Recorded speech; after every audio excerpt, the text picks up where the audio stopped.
যে রাসূলুল্লাহ সাল্লাল্লাহু আলাইহি সাল্লামের কাছে একবার এক বৃদ্ধা মহিলা এলেন।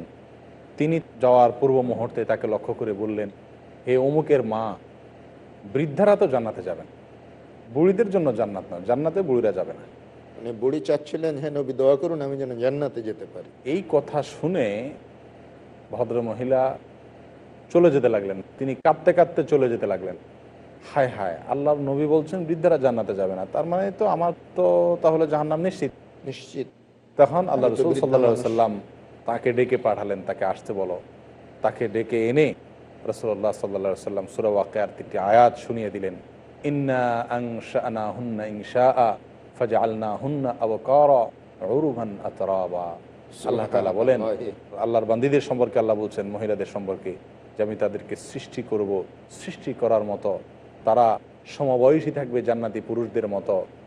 এখানে রাসূলুল্লাহ সাল্লাল্লাহু আলাইহি সাল্লাম তাকে বুঝিয়ে দিলেন যে বৃদ্ধারা জান্নাতে যাবে না। এই কথা হলো আমি যেটা বোঝাতে চেয়েছি সেটা হলো এই যে বৃদ্ধারা জান্নাতে যখন যাবে, জান্নাতে বৃদ্ধা যাবে অবস্থায় মানুষ, থাকবে না। জি জি, জান্নাতে যাবে তরুণী হয়ে। দুনিয়া থেকে তিনি বিদায় নেওয়ার সময় তিনি বৃদ্ধ কি বৃদ্ধা এটা দেখার বিষয় নয়। জান্নাতি যুবক যুবতী, পুরুষ মহিলা উভয়ে তরুণ তরুণী হয়ে থাকবে, তাদের বার্ধক্য অবস্থায় আল্লাহ তাআলা জান্নাতে রাখবেন না, এটা আমি উদ্দেশ্য নিয়েছি। তখন বৃদ্ধা নিশ্চিন্ত হয়ে গেলেন। এখানে তার সঙ্গে তিনি মজা করলেন। একইভাবে রাসূলুল্লাহ সাল্লাল্লাহু আলাইহি সাল্লামের জীবনের আরও অনেক রসিকতার গল্প আমরা শুনতে পাই।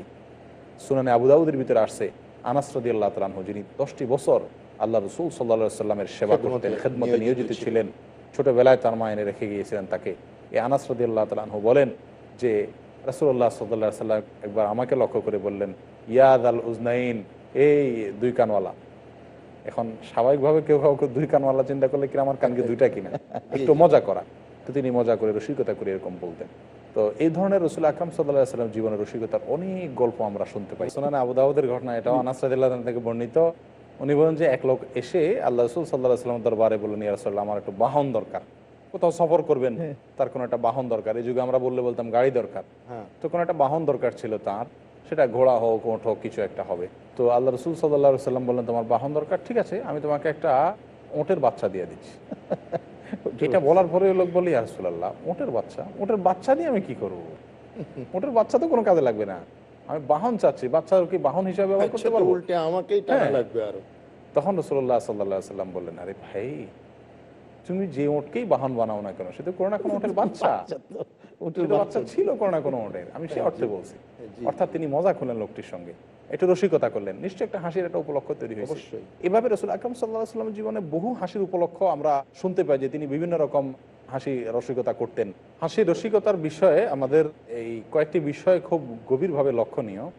এর ভিতরে একটি হলো, হাসি রসিকতা করতে গিয়ে একেবারে অট্ট হাসিতে ফেটে পড়া, দৃষ্টিকটুভাবে হাসা, এটা আল্লাহ রাসূল সাল্লাল্লাহু আলাইহি ওয়াসাল্লামের আদর্শ ছিল না। জাবের রাদিয়াল্লাহু তাআলা আনহু বর্ণনা করেন যে রাসূলুল্লাহ সাল্লাল্লাহু আলাইহি সাল্লাম লা ইয়াদহাকু ইল্লা তাবাসসুমান, তিনি মুস্কি হাসি ছাড়া অন্য হাসি দিতেন না। অন্য বর্ণনা আসছে, ইবনুল হারিস রাদিয়াল্লাহু তাআলা আনহু বর্ণনা করেন যে রাসূলুল্লাহ সাল্লাল্লাহু আলাইহি সাল্লামের মতো অধিক মুস্কি হাসি দেনেওয়ালা, সর্বদা মুস্কি হাসি দেনেওয়ালা আমি আর কাউকে পাইনি। তিনি সবসময় মুস্কি হাসি দিয়ে থাকতেন। তার রসিকতার ক্ষেত্রে এটি একটা মৌলিক নীতি আমরা পাচ্ছি, যে হাসি রসিকতা করতে গিয়ে দৃষ্টিকটুভাবে অট্ট হাসিতে হেসে পড়া, এটা সুন্নাতের খেলাফ। যথাসম্ভব মুস্কি হাসিতে সীমাবদ্ধ রাখা।